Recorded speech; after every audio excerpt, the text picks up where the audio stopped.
హైదరాబాద్ లో ఆంధ్రప్రదేశ్ ముఖ్యమంత్రి చంద్రబాబు నాయుడు, తెలంగాణ సీఎం రేవంత్ రెడ్డి సమావేశమయ్యారు.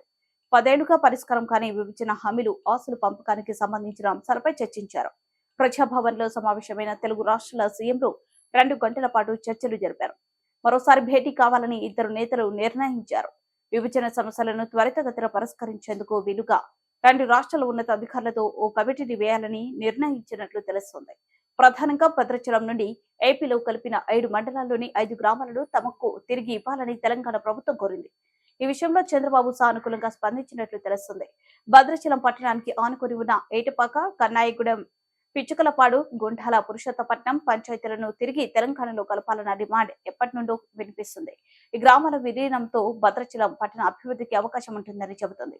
అయితే ఓ రాష్ట్రంలోని గ్రామాలను వేరే రాష్ట్రంలో కలపాలంటే కేంద్రం అనుమతి తప్పనిసరి. కేంద్ర హోంశాఖకు లేఖ రాయాలని సమావేశంలో నిర్ణయించారు.